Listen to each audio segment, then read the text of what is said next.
ఈ వీడియోలో అన్నవరం శ్రీ వీర వెంకట సత్యనారాయణ స్వామి స్టోరీ చెప్దాం అనుకుంటున్నాను. అయితే మేరు పర్వత రాజు మరియు మేనకకి పుత్ర సంతానం కోసం విష్ణుని ప్రార్థించగా వాళ్ళకి భద్రుడు రత్నాకరుడు అనే ఇద్దరు పుత్రులు జన్మిస్తారు.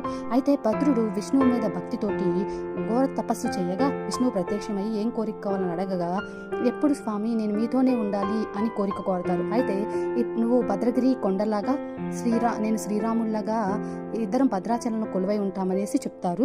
ఇక రత్నాకరుడు కూడా అన్న మార్గాన్ని వెంచుకొని విష్ణువుకి ఘోర తపస్సు చేయగా విష్ణువు ప్రత్యక్షమయ్యి కలియుగ ప్రసిద్ధమైన బ్రహ్మ విష్ణు మహేశ్వరులు ఈ రత్నగిరి కొండపైన కొలువై ఉంటారనేసి చెప్తారు. అయితే భద్రగిరి కొండపైన పూజలు జరుగుతున్నాయి, కానీ రత్నగిరి కొండపైన ఎలాంటి పూజలు జరగవన్నమాట. అయితే కొన్ని డేస్ తర్వాత పిఠాపురం దగ్గరలో ఉన్న కొమరగిరి అనే ప్రాంతంలో గ్రామ దేవతైన నేరేలమ్మ అక్కడ పూనకంలో వచ్చేసి అమ్మవారు చెప్తారనమాట, నేను ఇక ఈ ప్రాంతంలో ఉండలేను, నేను రత్నగిరి కొండపైకి వెళ్ళిపోతున్నాను అనేసి గజ్జల సౌండ్ చేస్తూ వెళ్ళిపోతారనమాట.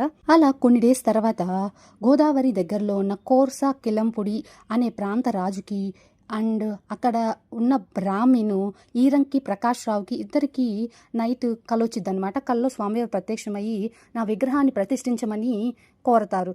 ఇక ఆ బ్రాహ్మణు అండ్ ఆ రాజుగారు అందరూ కలిసి రత్నగిరి కొండ ఎక్కడుందో అని వెతకటం మొదలు పెడతారు.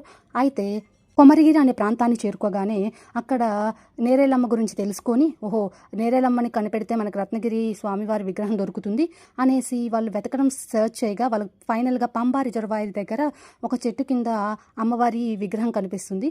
సో ఇక్కడే ఇక స్వామివారి విగ్రహం కూడా ఉంటుందని వాళ్ళు వెతికి అలిసిపోయి కూర్చొని ఉండగా నేరేలమ్మ ఒక వృద్ధురాలి రూపంలో అక్కడికి వచ్చి, అంకుడు చెట్టు కింద మీరు వెళ్ళి వెతకండి, అక్కడ మీకు దొరుకుతుందని చెప్పేసి వెళ్ళిపోతారు. అయితే వీళ్ళు అంకుడు చెట్టు కోసం ఆ రత్నగిరి మొత్తం వెతకగా వాళ్ళకు ఒక దగ్గర మిలమిల మెరుసు స్వామివారి విగ్రహం కనిపిస్తుంది. ఇక విగ్రహాన్ని ప్రతిష్ఠిద్దాం అనుకునే లోపలికి వారణాసి నుంచి ఒక సిద్ధి యంత్రం తీసుకొని వస్తారు. స్వామివారి ఇలా నా కల్లో కనిపించి యంత్రం మీకు ఇవ్వమని చెప్పారని చెప్పి ఇచ్చేసి వెళ్ళిపోతారనమాట. అయితే ఆ విగ్రహం శ్రావణ శుక్ల పాడ్యం ఈ రోజు దొరుకుతుంది.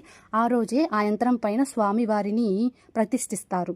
అయితే ఈ విగ్రహ రూపము మధ్యలో శ్రీ సత్యనారాయణ స్వామి అదే విష్ణువు స్వరూపము అండ్ రైట్ సైడ్ వచ్చేసరికి ఈశ్వరుడు, ఎడమ వైపున అమ్మవారు ప్రతిష్టమై ఉంటారు. ఇదేనండి మొత్తం స్టోరీ. ఇక్కడ అన్నవరం ప్రసాదం అయితే చాలా ఫేమస్ అండ్ ఫుల్ ఆఫ్ గ్రీనరీతో చాలా అట్రాక్టివ్గా ఉంటుంది. మీరు కూడా ఒకసారి విజిట్ చేయండి.